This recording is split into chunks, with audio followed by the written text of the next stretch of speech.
All right, welcome everyone to our remote learning family support series. Tonight we have the pleasure of having Nicole Florence, Dr. Florence she is the medical director for the Memorial Weight Loss and Wellness Center with us tonight, and she's going to talk to us about surviving a pandemic, balancing everything that's been going on with remote learning, work, play, and rest. And we're going to go over a few housekeeping things first. As soon as I get the cursor back down here. In the sessions that we've been having this month, in October, we have what we call as our norms. So I just want to go over those real quickly with you. If you have to get up and do something away from the presentation, just turn your camera off. That might be distracting to others. We're going to ask that everybody stay muted during the presentation, but during this presentation, we want it to be more conversational. So please, it's okay that you ask questions. If you want to put something in the chat, if you don't feel like talking, you can put something in the chat and we'll bring that up to Dr. Florence. And especially if you have any questions, concerns, or ahas, things that really resonate with you. Please share because we want to hear from you. And this will be recorded. I believe it's being recorded and added to our district website. Now, for those of you who are not as familiar with Zoom, so I sort of talked about it in our norms, but down here we have the microphone, and usually we ask the red line goes through it, so it's muted. But when you want to talk, you just hit it and the red line will go away. Over here is the chat. It's in the middle. On phones, it's a little bit different. This is for computers.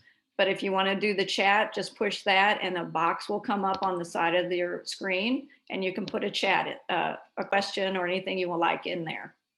Over here is a reaction button. So if you'd like to give us, Dr. Florence a clap, a thumbs up, any of those emojis, you may do that also.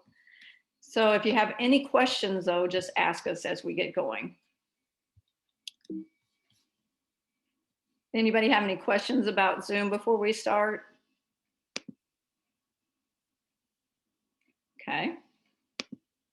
Okay, now I want to go ahead and turn this over to Dr. Florence. Okay, good evening, everyone. I appreciate you for showing up. I also appreciate you for hanging in there. We all get it. This has been such a huge change from everyone, you know, the parents, kids, teachers, workers. And hopefully what we're going to do tonight is talk a little bit about what are some things we can do to make this a little bit more survivable. I don't know, I like to make up words. So, and through this, you know, I want this to be a conversation because you guys are living it. So if there's something here that you have a question about or something that's worked for you, then by all means, we all are in this together. So please speak up. So first off, as you guys see, I'm wondering if that looks familiar to any of you, right? Right. You know, it's hard to keep up. We've got remote learning, you know, our children need an area for them to learn. A lot of you are working also remotely, so you need a workspace. And so sometimes it becomes very blended. Your days can be very chaotic. And next thing you know, there's just so much going on. You feel like you've lost control of your household. So totally get it. Next, Peggy, you're going to have to like be on the slides. I don't know how to, you're better at Zoom than I am. That's all right. Oh, sorry. One more. That's okay. And again, like I said, everybody's frustrated from the top down, you know, and even if, you know, parents, if you're not doing remote learning, you're trying to learn you're trying to work outside of the home while you're trying to manage your child doing remote learning. And that has a whole other types of challenges as well. So next slide. So we're going to go over just what I call some survival basics for surviving the pandemic. And I try to keep it kind of simplified. So it's something that we can think about each day and something that we can bring into our day to hopefully become a little less stressed and for this to be a little bit more manageable. So I call it the survival basics, the 4 R's. So it's all about routine. It's all about replenish. It's about rest, but it's also about revive. Okay. And we're going to go into more of these in a little bit more detail. So when I talk about routine, what we have to understand is with everything that's been going on these last 8 months, a lot of the anxiousness, a lot of the stressors, the irritability that we are all feeling is because every day is just so different and unpredictable. So one thing you can do is to try to put some predictability into your day. It will decrease the anxiety of everyone in the household if they have an idea of what the expectations are, if they understand kind of through the day, hour by hour, what they're supposed to be focused on. And that type of predictability can actually decrease the level of stress and anxiety. The other thing it can do is it can create a sense of accomplishment. You know, how many times do we get through our day and we've done work, we've managed the kids, you know, tried to take care of the house. And at the end of the day, I'm like, did I even do anything? I mean, it is such a blur. And I feel like, wow, I'm not even sure I accomplished anything. So when you break it down into a routine, you can kind of set small goals and you can actually see, hey, you know what? I did. I spent, you know, an hour maybe focusing on my home and the laundry, or I spent an hour doing an activity or exercise. So that's part of how also the routine can help you. We also know that it's hard to have any type of goals right now. And it's important to maybe try to set a goal, whether it's a really, really small goal, and we'll talk about that. Maybe it's just, I need to drink all the water I'm supposed to drink today. Or maybe it's a bigger goal where you're trying to accomplish something, whether it's a project at work. Sorry. Oh, that's okay. Whether it's a project at work or even for some of you, just trying to get healthier while you're kind of in this pandemic mode. Okay, now you can change. Well, can I ask you, Dr. Florence? Yes.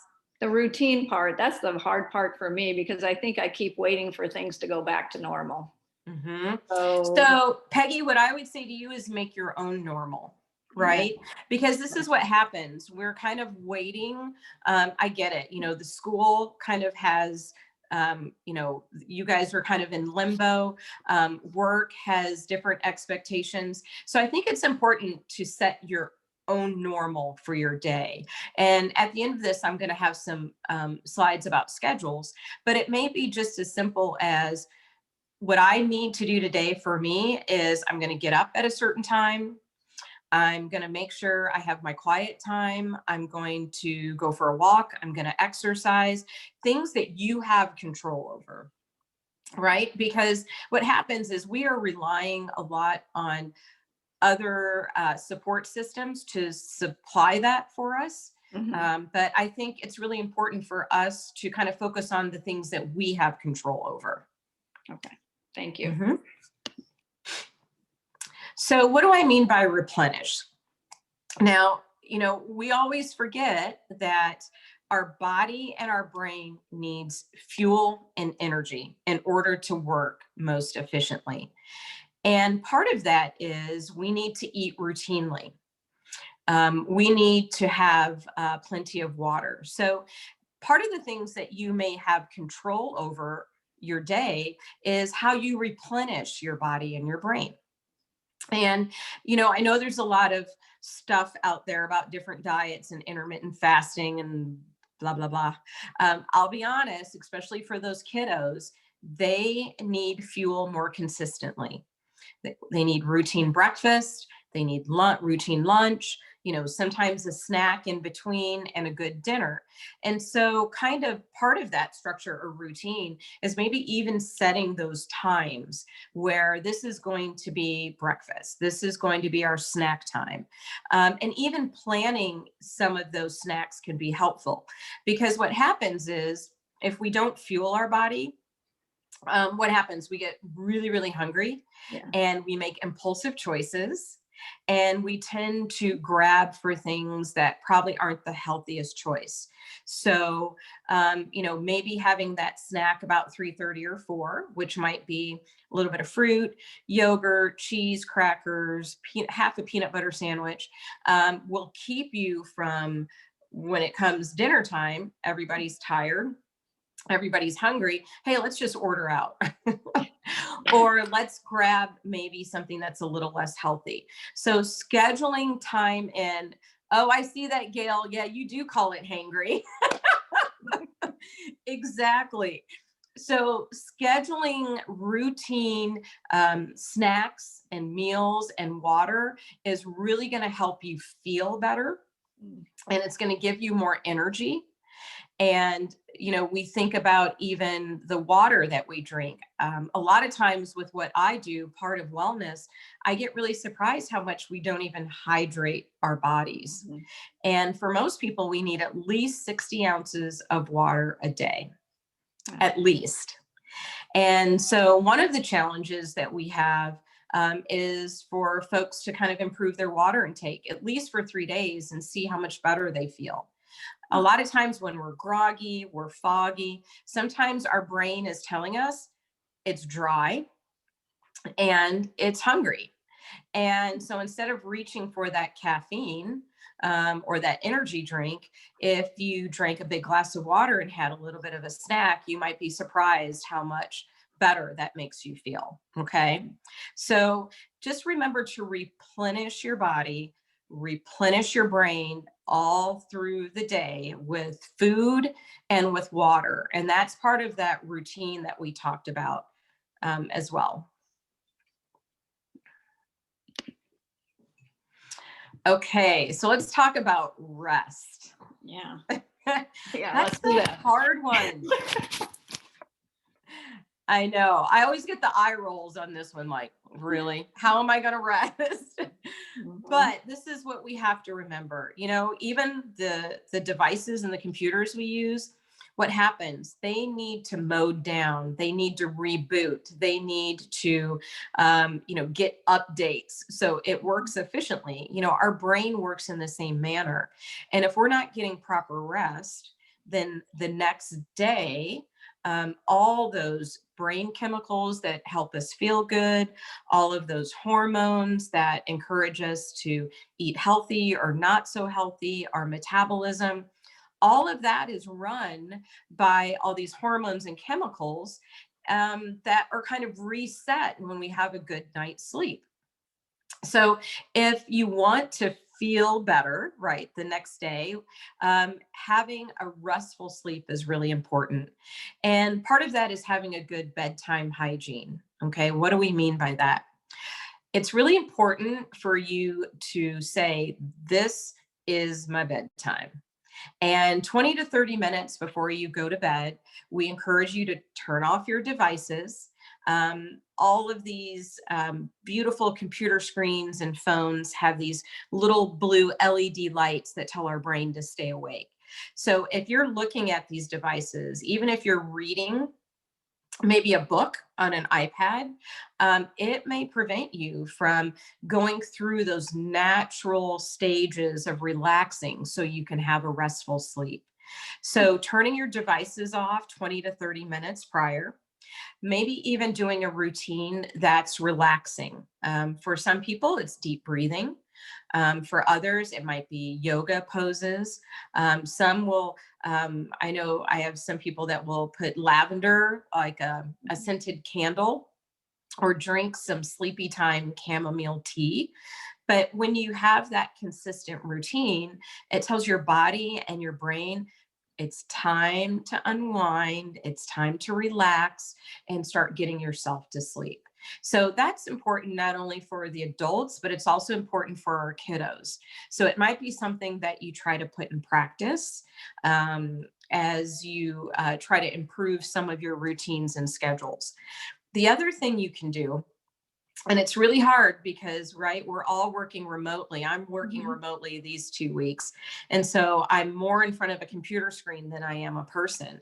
And for our remote learners and others that are working that way, we're getting that constant LED stimulation as well. Right. So I always encourage you at least a couple times a day to step away from the computer. I know that sounds, everybody's like, really? Because if I step away from my computer, that means I'm not working for 15 minutes. And that means I'm going to have to work 15 minutes long. I know how all y'all's minds are working because mine works like that too. But if you can take a break, and even if you're just getting up and you take a walk around your house, you walk outside, do some deep breathing exercises, just stepping away from the device for 10 to 15 minutes can actually give your brain a little bit of a break. And when you come back, you should be a little bit more energized and will probably work more efficiently than you would have if you did not take that break. Okay. Right. So I encourage you to try to take those little breaks if you can. The other thing that we encourage is just other types of relaxation, being mindful. What do we mean? So there's all types of meditation. There is deep breathing, like my Apple Watch goes off all the time telling me to breathe. Yeah, but I tell it to go to sleep. But yeah. There's yoga classes. And I tell you, there's something called a Calm app. And I don't know if y'all have it. And I know during the pandemic, they've been allowing access to it for free for some of their support services. And they have a lot of wonderful ways to kind of calm and relax yourself. It's music, it's visuals that kind of help your brain relax and not think so much. Meditation, they've got a lot of really good techniques. So if you're a little lost of what to do, I would encourage you to look at that Calm app as well. Dr. Florence, I'll just stop you right there and put a little commercial in for our social emotional learning website on the district web page as well. We have 2 places that families and caregivers can access. One is our virtual calming room, and 2 is our mindful moments, where we add mindfulness practices weekly for staff, students, and families, caregivers to access. So we've got tools and techniques for folks to access as well. That's awesome. I love that type of support. Yeah. So we definitely need to get the word out for that so more people can use that. Yeah. Thank you. Yep. I'll throw the link in the chat for everybody. good. Okay. Perfect. Can I use it? Yes, absolutely. All right. Okay. So the last R is revive. So what do I mean by that? We have these brain chemicals that help us feel good. They also help us deal with stress. And those chemicals are called serotonin, norepinephrine, dopamine. I'm sure some of you have kind of heard about those. And what happens, especially now during this pandemic, is we have kind of this big tank of these feel-good chemicals. And when we use them, we usually make more. And so the tank can stay full. But when you're under a lot of chronic stress, you're using more than what you can put back in the tank. And over time, our tank gets a little empty. And for some, that can turn into a mood disorder.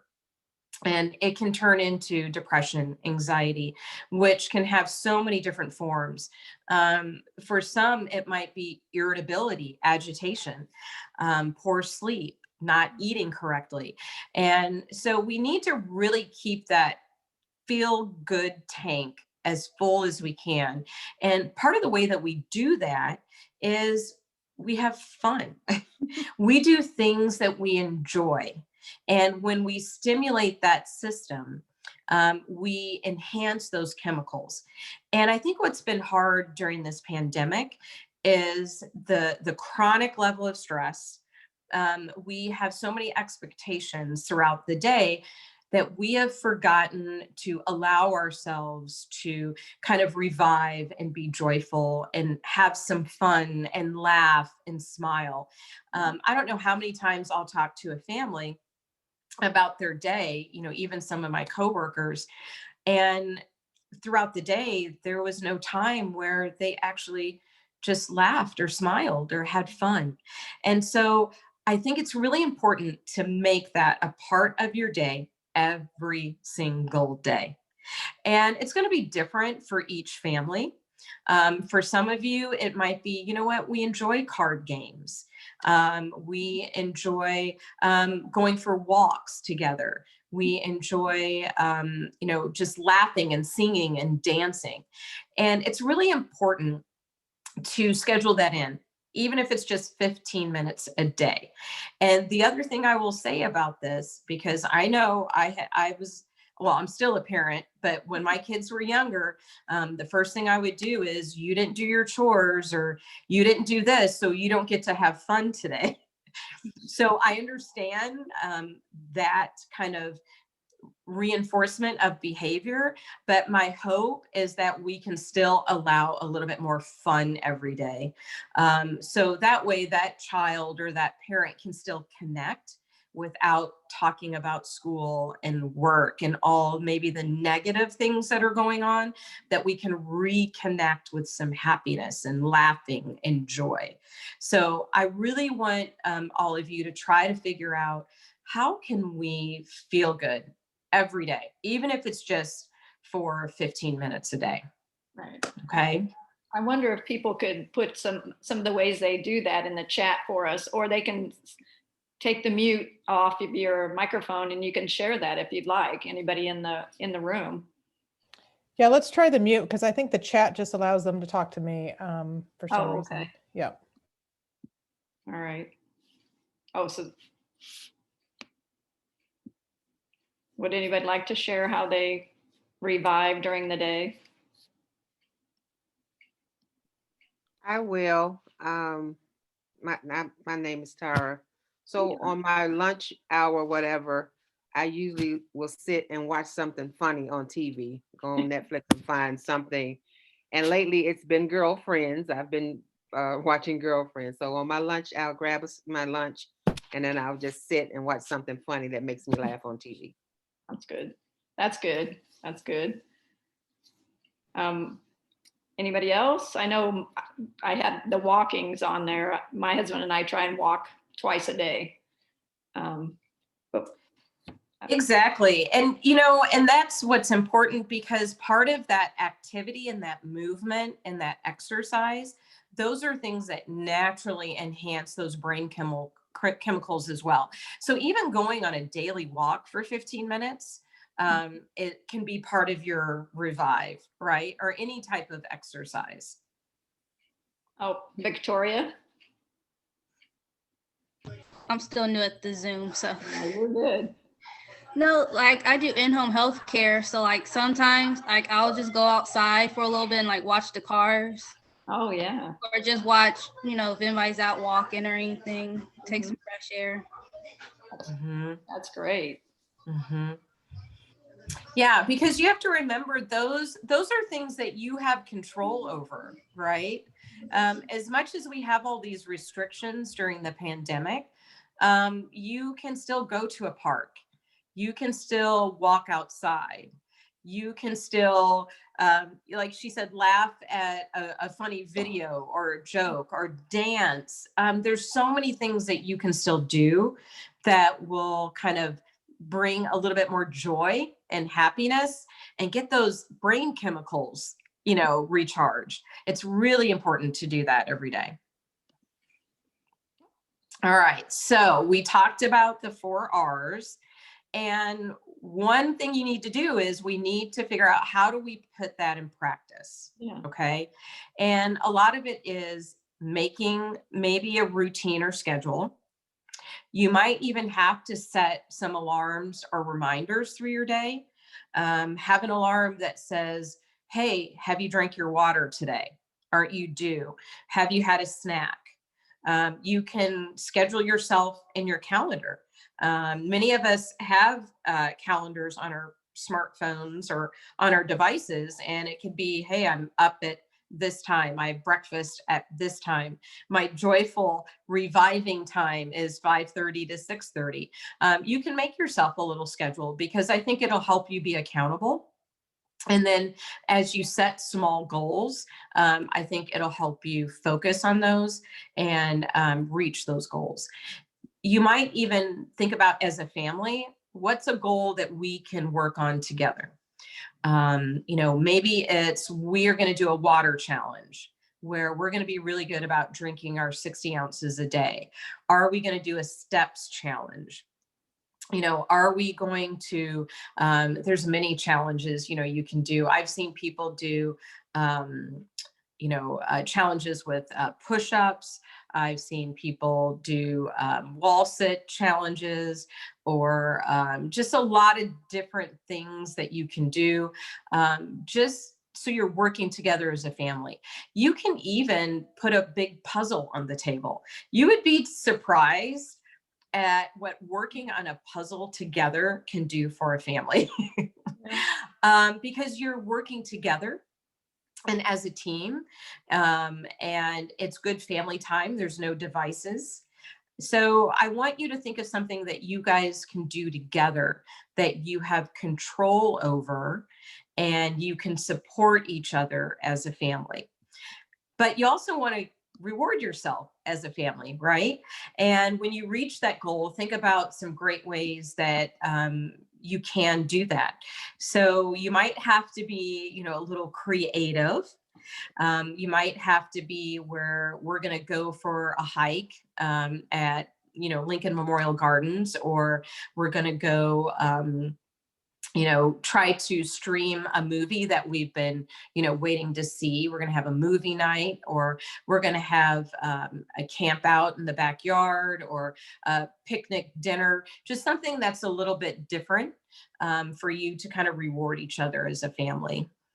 Can I ask you, Dr. Florence, about the goals? Now, should I set one goal a week or a couple goals? Mm-hmm. I don't want to get overboard. So yeah, you don't want to get overwhelmed. Yeah. We usually say set one goal. Okay. Okay. And when you have that one goal, I want you to work on it consistently until it becomes a routine. And that may take 2 or 3 weeks. Okay.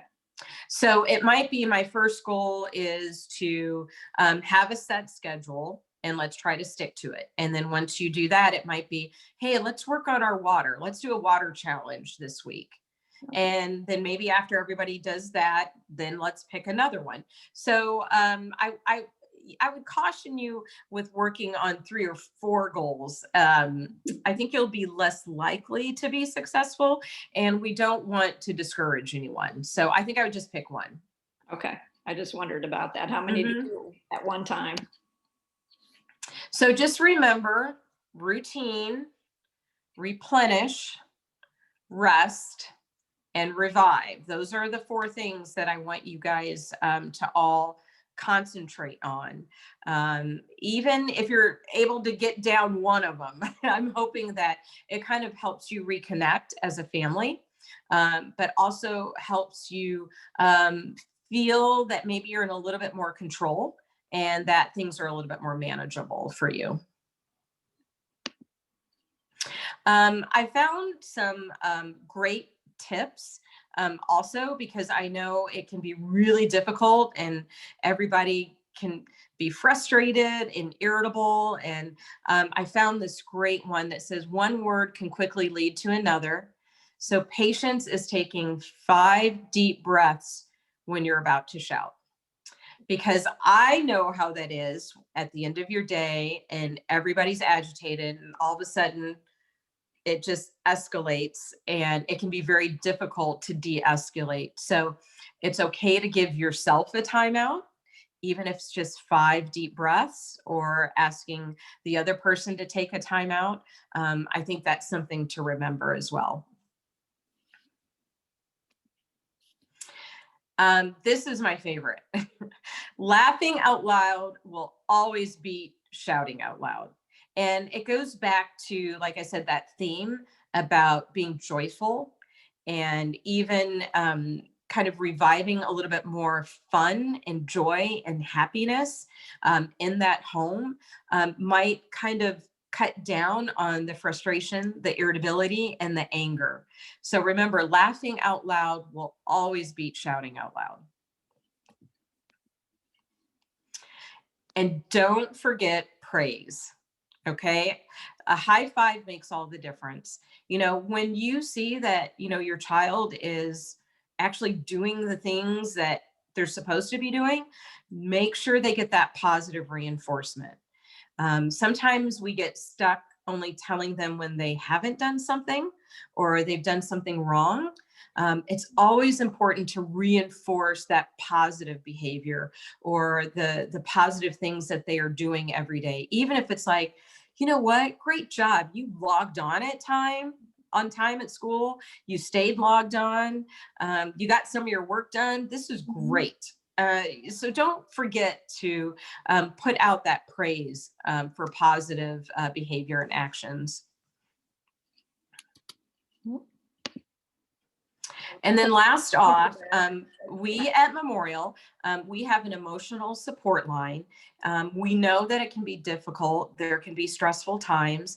This is free to anyone who would like to access it. It doesn't have to be COVID related, and it's open from 8 a.m. to 8 p.m. So if you're having a really rough moment, they can kind of talk you through that. And if for some reason you need a little bit more support, they will also help you find that. Okay, at this time, I wonder if anybody in the group, in the audience, I don't know how you say that on Zoom, have any questions about what we're talking about, or any questions for Dr. Florence? And you will have to unmute.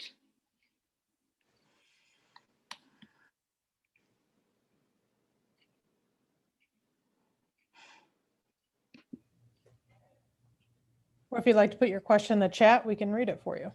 Yes.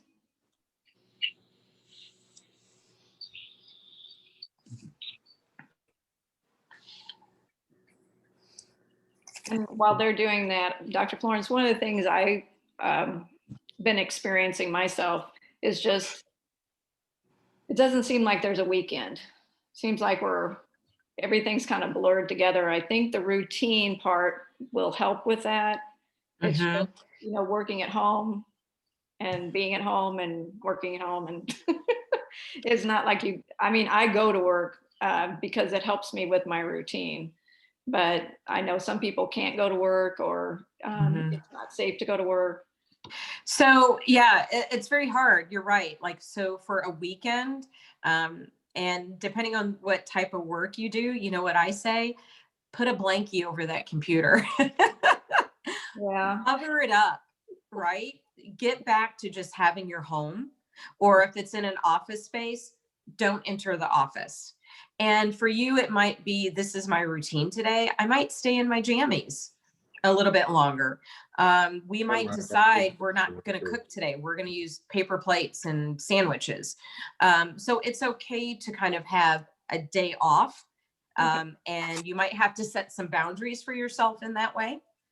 Okay. All right. Thank you. All right. Were there any questions in the chat, Gail? I have a question. Go ahead. So like with social media, it used to be like really fun to wish, get on to wish people happy birthday and happy anniversary. And it's not been so pleasant lately. And I don't know how other people so I try to limit, like I love C-SPAN and all that stuff, but with everything being so intense, I really have tried to limit news input. But there are some things like obituaries and stuff that people just post on Facebook anymore. And so I feel like I really need to check, but there's almost something horrible, or someone's written a terrible comment to another friend of mine and they don't even know each other and they're arguing on my thread. Yeah. I don't know how to deal with that. So you might want to take a break. Okay. It's okay to take a break. from social media. Many people will do that. And it's interesting because we are seeing that it has a direct effect on depression and anxiety, especially during Okay. this pandemic. So it's okay to take a break, maybe do it for, I've seen people do it for up to 30 days, see how they Okay. feel. Some don't come back. I feel like we get into this mood that we're gonna have this fear of missing out. I guarantee you, if there's something really important that you need to know, somebody's gonna get in touch with you. That's true. So I think you should feel okay to take a break. The other thing is you can try to set boundaries. I know I have social media, and I have tried to set some really good boundaries with those people that are around me or that are in my thread, and not beyond putting people kind of in their place or deleting them, but try to make my social media more of kind of a flourishing, happy place, a joyful place, not always about the drama. So it's kind of how you feel like you can create those boundaries. But for you, especially for now, you might just think, you know, why don't I take a break for like a week and see how I feel? And then maybe think, do I want to come back or not? Okay. That sounds good. Well, the other thing I was thinking is I do have the version, for the State Journal Register. And so, well, I could just check the obituaries. It seems Yeah, kind of you morbid could. just to check the obits once every few days. But I, and then for anniversaries, let's maybe get on like one time a week and see who I missed and hope Yeah, they I don't think mind a that's belated wish. absolutely. I think that's a great idea. That is a great idea. And I commend you for wanting to be that person that says, hey, it's your anniversary or your birthday. I appreciate you. I want to send you a card, or to families who have lost loved ones. So that tells us a lot about your intentions. So yeah, I commend you for wanting to be that person. And you're right. Just maybe you figure out a different way of how to facilitate that. Well, I think like on Facebook, it will say upcoming birthdays. So I could just pencil those in my calendar Mm-hmm. You and, surely and, could. and then do it that way. But Well, it's really hard when like you just get on for a few seconds and it's like someone's like ready to, someone's like, hissing at you or more. What's worse is when you like post, what you think is a fairly benign post and people are right. arguing. You come back and it feels like children crawled into your backyard and they're beating each other up. And you're like, oh my Well, gosh, I just ran to the grocery store for a minute. right. No, I totally see where you're at. And you can always just create your own special group of maybe 10 or 12 of your close friends, and then maybe only interact with that group. So that way, if there is something that you need to know about, somebody can let you know in that very private group. I do enjoy all of Peggy's. Peggy posts a lot of pictures of nature Aren't and they flowers. beautiful? I do. I love that. I'm like, I do oh, too. every time I see one of her posts, I'm like, oh, thank goodness it's Peggy.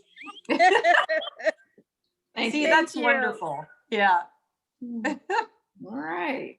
Dr. Florence, I do have a question. This is Yes. Kara.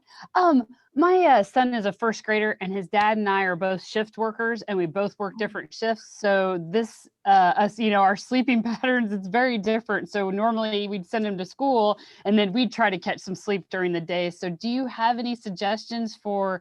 I mean, I definitely think we could work on the replenishing, the better food and stuff like that. But do you have any thoughts about how we try to get sleep in now? That is a difficult one. And it really depends on the hours that he is doing remote. If you feel like there is kind of some break areas, what time does he do his remote? He's 9 to 2:30. Yeah, that's a And little rough. he does have about the 45 minutes at lunch, but I mean, sometimes I've tried to lay down right next to him, but just at that age, if they're putting him on a new app, I mean, I wouldn't say constant supervision, but he needs a lot of supervision from one subject to the next. So for you, you're going to have to try your best. It might be that you try to do a power nap at that 45 minutes, but definitely afterwards, try to get some sleep. That's going to be a difficult one for you. Very difficult. Is there any way that you are able to kind of change your shifts to kind of facilitate some of the sleep issues with you and your husband? No, like he works 24, he's at work now, and then I work 24. And so we do have that one day where we're both off. But basically whenever typically one of us is off, then we're the one that's responsible for the childcare for the school. So Yeah, yeah. Well, and this is going to be kind of a educational staff question too, but I have had families that will reach out to the staff or the teacher and say, this is our situation. We're trying kind of the best we can, but there might be a day or here or there where it's difficult to get him on or supervised because we worked and we're sleeping. I mean, I think everybody's making some compromises. And I think it's important to have those conversations as best you can. Do you have any other support, maybe with family, that every once in a while could be there and help support you with that? everybody else is still going to work in some capacity. And then my parents would help, but they're both compromised immune systems. So we don't get around them tons. Right. So Right. no, but I do think I know last year they knew the teachers knew what we both did, but yes, probably. I mean, his teacher's great, and probably having that conversation. I thought maybe she knew, but maybe she doesn't, and that would be a good idea. Just so there may be times where we're not as involved as we normally would be. So that's a great idea. I would think that knowing kind of the background and understanding where you're coming from, I'm sure that maybe there's some compromises that could be made as well. Yeah. That's a hard one. Thank you, doctor. I appreciate it. Yeah, one of the other things, just from the school district point too, I don't know if your school has like scope or 21st century that maybe he could go to for a couple days. That way he's at your school all day long and then give your husband and you a rest. Yeah, I don't know what school he goes to. He goes to Ridgely, and no, I hadn't really thought about that because normally we don't, you know what I mean? It wasn't something we needed with one of us always being off. We were blessed with that, but yes, this situation is a little different now. So yeah, I appreciate that. Yeah, maybe you could do that too. Okay, thank you. Hello. I have a question. We're trying to have a work-life balance where we're working and just trying to have a normal life. And with the kids being at home, it's like they need constant supervision and you're trying to work from home at the same time. So it's like it's very challenging. And so what I find myself doing is like when it's lunchtime, I go to my car for about 10 minutes while he's eating his lunch just to kind of listen to some music to regroup. And then when he gets out of school, I'm still working for a few hours and then I have to help him with his homework. And so what I've done is because I feel like my life is just so out of control, I've gotten an accountability partner where I just call another person that's kind of dealing with the same situation and we talk for like 15 minutes. And that's kind of helping some, but I need to find something else because it's like I feel like I look for Friday at 6 p.m. to get here. So how old are the kids? I'm a nest free, but I've been helping my brother with my 9-year-old nephew. Okay. And so that's like, oh my goodness, it's just like, I really think that all the teachers should be commended. And I think all of them should be, if they have student loans, they should be forgiven.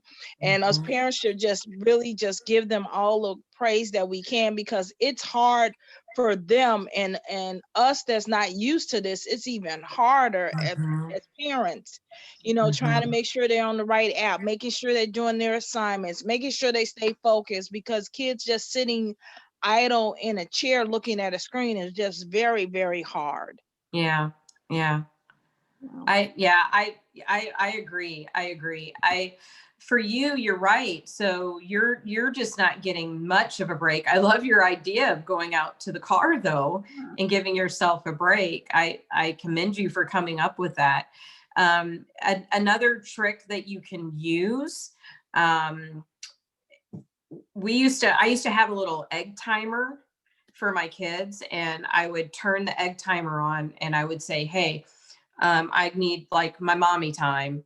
And unless like the house is on fire or somebody's bleeding, don't come get me. And so at first I would set the timer for 5 minutes. And so then as they got used to having that time and then the timer would go off, I was able to slowly increase it to 10 minutes, then 15 minutes, then 20 minutes. So it kind of trained me as well as trained my kids that this was a pause and that you needed a pause and a little bit of a timeout, but then they needed a timeout as well. So it was kind of a nice trick that we did for kind of alone time or quiet time, that you might want to try that as well. It's going to be cold. I'm just thinking about you sitting out in your car, honey. I have heat in it. I can understand, Sherry. I'd want to get out too. Yeah. Just to get the fresh air. All right, let's see what's next on our. Oh, well, we're already into the questions and answers. Anyone else? Oh, anyone else have a question though before we wrap up for tonight? Well, if you do, we're going to go over what's coming up next for the remote series. And I think I'm going to turn this over to Mary Wyman. Thanks, Peggy. Thanks everybody for joining us tonight. We've had great success with this current series. This is the last one in this series. If you missed any of the first three regarding managing your frustration and stress during remote learning, Canvas for families, or supporting your student emotionally, you can access those on our website. If you just go to sps186.org, and over on the left, you'll see a red box and it says Return to Learn. If you click on that, then a page will come up. There will be a menu on the left, and one of those is Remote Learning Resources. And you'll see all the videos have been recorded and you can watch them at your leisure. We are getting ready to start a second series. They will all be presented by Marty Hewitt and Linda Hausman, and they are BIST educational consultants. They will be weekly every Thursday for the next 4 Thursdays, except skipping Thanksgiving. So you can register for these at sps186.org, and there's a little box over on the right, a red box. You click that and register, and you can join us. And I believe we'll be sending that to you after the seminar or after this session's over also, and through an email. So you'll be able to get that link. Yeah, there will be a link for you to register. Yep.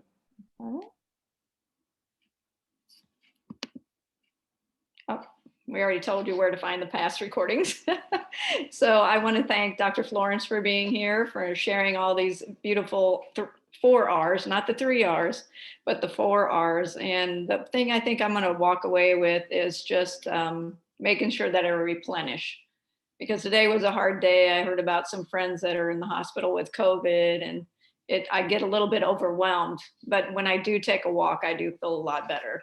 So thank you very much. And thank you everyone for coming tonight. And thank you, Mary and Vicki and Gail, for all your support during these. And I think that's it. Everybody good? Everybody's mind clear? Yep. Thank you, Dr. Florence. Thank you. Thanks for having me. Bye. Thank you.